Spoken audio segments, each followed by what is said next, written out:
छाती में ठाकुर की छवि, गुरु की छवि, वहां स्मार्टफोन की छवि। स्मार्टफोन छाती से लगा, जहां समय मिले उसको खोल लिया, हम शुरू कर दिए। पहले था कि बार बार झांक के ठाकुर को देखा, दुलार आ सकती, एकांत में सामने ठाकुर को रखे रो रहे हैं, दुलार कर। अब एकांत में उसी इतने इतने बड़े भी होते हैं मोबाइल, हमने देखा इतने इतने बड़े मोबाइल, अब उसी में पूरा विश्व देखो। कितना बड़ा, कितनी बड़ी सिद्धि है आज के साधकों में।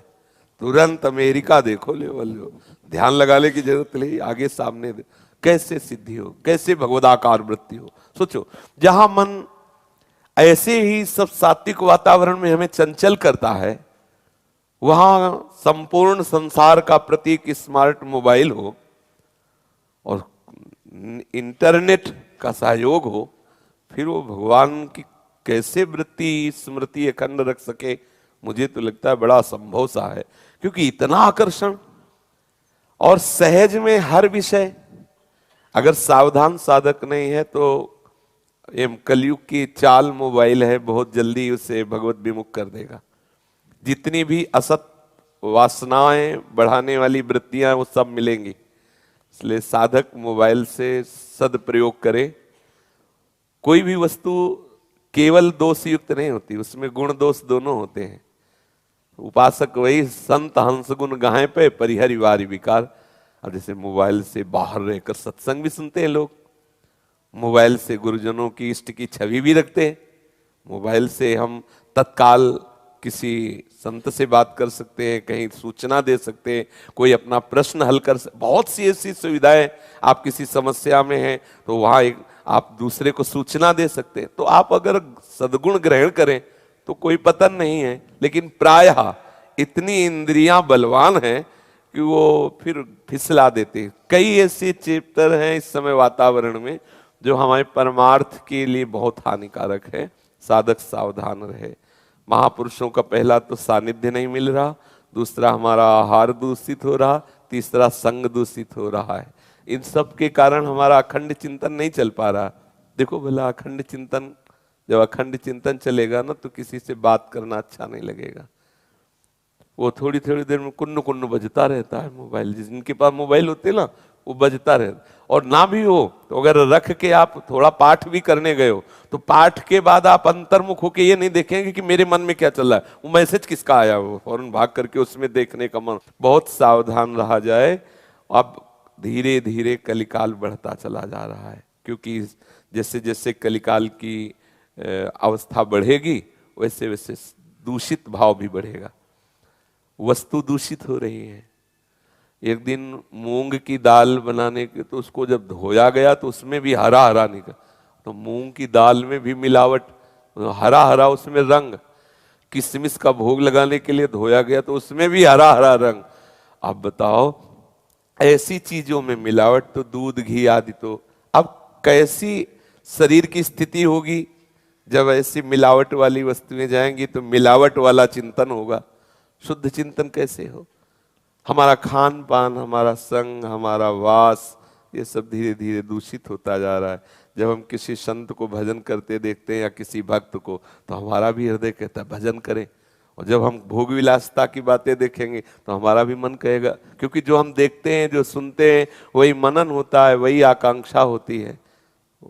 अब जो पीढ़ी चल रही है ये भजन कर लो नहीं, अगली जो पीढ़ी आने वाली है उसमें भजन क्या होता है तो समझ जानते हो। कैसे कैसे लोग बोलते हैं, शास्त्र सब झूठे, संत जन के लिए जानते हो क्या, सब पाखंडी, लोभी, पैसा कमाने का धंधा। अब आप देखो, जहां से काम बनना है माया ने वहां ये वृत्ति करवा दी। संतों को देखते ही पाखंडी, काम करते नहीं, पैसा कमाने के लिए ऐसा ऐसा। शास्त्रों के लिए बात आ गई कि वो सब झूठे। अब शासन कौन करे जब संत और शास्त्रों पर विश्वास नहीं, तो भगवान की मान्यता ही नहीं, भगवान की मान्यता नहीं, तो अब बचा कौन शासन करने वाला। अब तो मनमानी आचरण करो। बोले ना कोई नरक है, ना कोई स्वर्ग है, ना कोई भगवान है। ये बाबा जी लोग ठगने के लिए ऐसी ऐसी बातें करते हैं कि ऐसा करोगे तो ये नरक मिलेगा, ऐसा करोगे तो इनसे पूछो तुम नरक जाके आए हो क्या, तुम्हें क्या पता। भगवान के भजन में इतनी सामर्थ्य कि बैठे बैठे बता दें कि इस समय नरक में क्या हो रहा हो, स्वर्ग में क्या हो रहा हो, वैकुंठ में। अभी जानते क्या भगवान की शक्ति को? भगवान अनंत सामर्थ्यशाली, भक्तों के अधीन है। ऐसे भक्तों को तुम क्या जानते हो? तो इसलिए मुझे लगता है बहुत सावधान होकर के समय व्यतीत किया जाए और हर समय भजन में रहो। मोबाइल का सिर्फ उतना प्रयोग करो जितनी आवश्यकता है, उसमें जैसे साधक होकर उससे मनोरंजन करो। क्या साधना करोगे भैया? भले 2 घंटे आप माला चलाए और इसके बाद जाके उसमें मनोरंजन। हमें मन को प्रियालाल तक पहुंचाना है। हमारा मनोरंजन का विषय प्रियालाल है। प्रभु को कहा गया भक्त मनोरंजन, जनमन रंजन कहा गया ना। तो मनोरंजन, हमारा मनोरंजन कहाँ होना चाहिए? प्रियालाल से, प्रभु से। और मनोरंजन अगर संसार में होता है, अब अपने अपने को देख लो, हृदय की बात। आपके मनोरंजन का विषय प्रियालाल की लीला, प्रियालाल का नाम, प्रियालाल का धाम, प्रियालाल के प्रेमी जन है, या कोई प्रोग्राम संसारिक, या कोई संसारिक अभिनय करने वाले जन, या कोई संसारिक क्रीड़ाएं। इसलिए साधक, भगवान नाम जपक साधक हाथ जोड़ के प्रार्थना करते हैं, संध्या काल होने के बाद कभी एकांत कमरे आदि में वो मोबाइल वाला व्यवहार न करे। क्या होता है कि जिससे एकांत कमरे आदि में तो कोई शासन करेगा नहीं, कोई देखेगा नहीं। अब जहां हमें भगवदाकार वृत्ति करनी, तो अगर आप माला लेके बैठोगे भी ना, तो वो मन चंचल होगा। वो आपके पास है प्रोग्राम, अब वो आपको कहां पहुंचा देगा, पक्का समझो, पक्का। हम लोग अपने आप को स्वयं नष्ट करें, फिर कह दें कि गुरु कृपा, इष्ट कृपा, सब तो देखो ये केवल प्रमाद वाली बातें हैं। आप स्वयं प्रयासशील होइए, फिर आप देखिए गुरु कृपा क्या रंग लाती है, इष्ट कृपा क्या। अब पीछे पीछे आप जहर खाओ, फिर आप कहो कि भाई गुरु कृपा हो तो बच जाए। जानबूझ जे नर संग्रह करे, तो कहा उमाते काहे न मरही।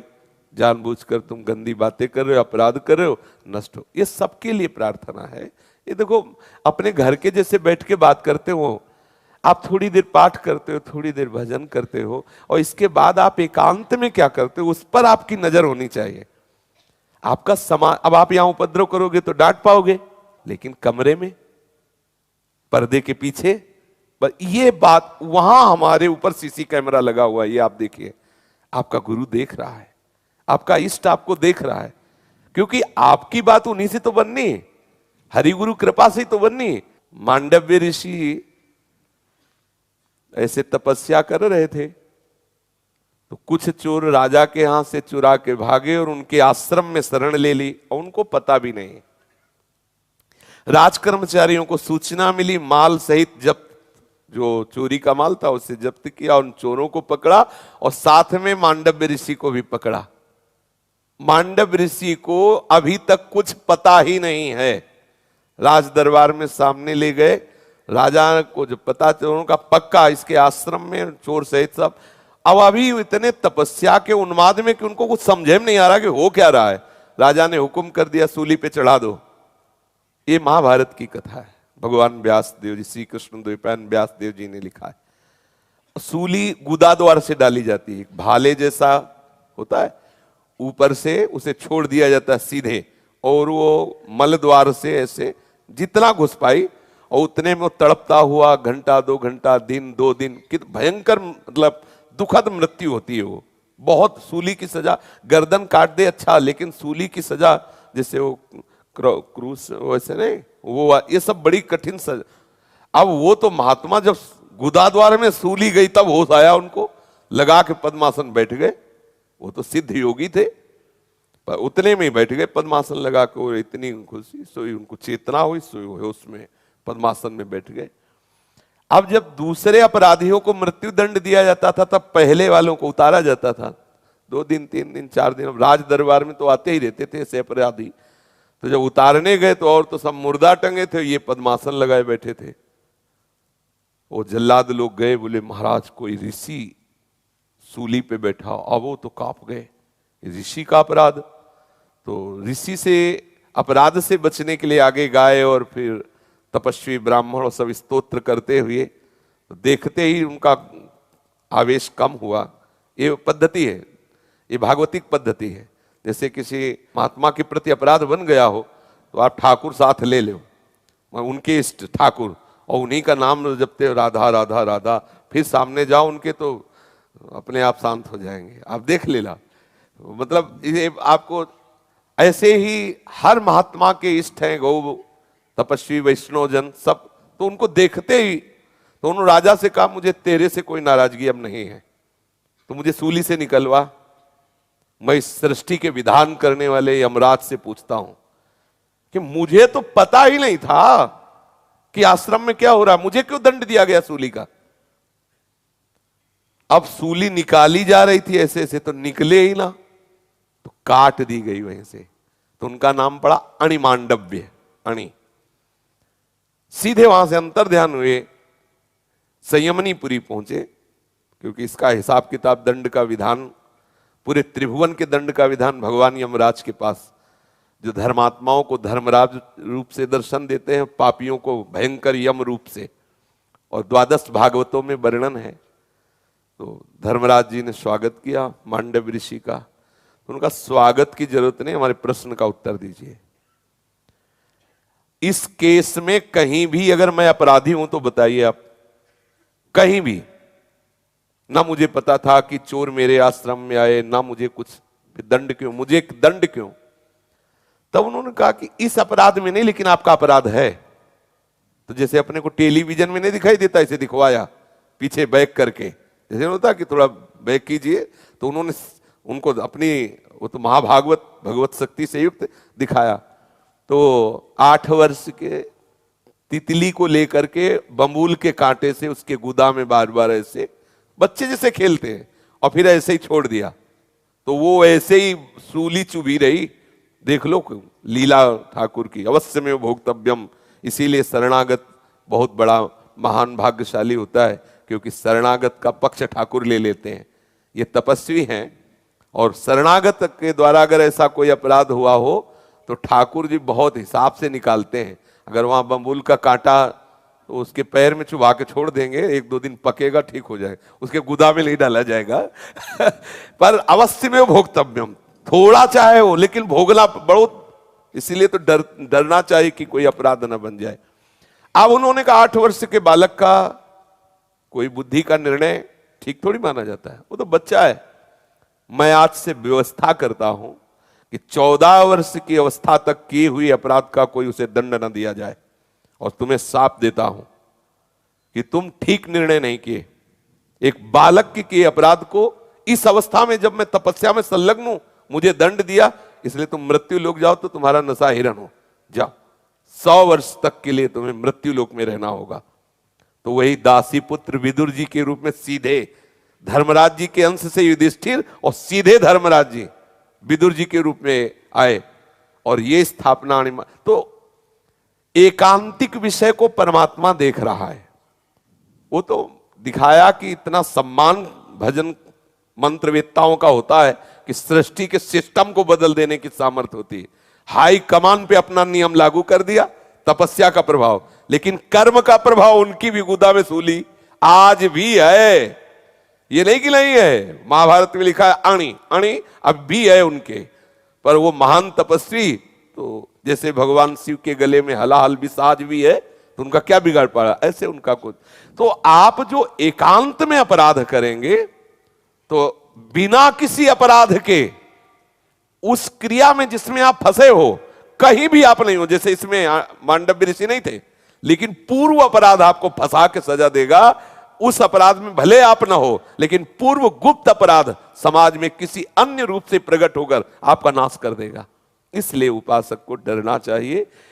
समाज में गलती हो जाएगी तो उसका निवारण हो जाएगा, एकांत में गलती ना हो, क्योंकि उस समय सिर्फ आप हो, और एकांत में किया हुआ अपराध वो निश्चित बलवान होकर आपको परास्त कर दे। साधु, साधक, सतमार्ग में चलने वाला गृहस्थ एकांत के अपराध से डरे, एकांत में पवित्र रहे। समाज में गलती हो जाएगी तो अपने आप समाज सुधार लेगी आपको। यहां ज्यादा इधर उधर देखोगे तो भी डांट लग जाएगी, और एकांत में आप पर्दे की आड़ में हो, फिर कुछ देख रहे हो तो कोई डांटेगा नहीं, लेकिन वो जो अनंत नेत्रों वाला है वो आपको देख रहा है, वो हिसाब करेगा।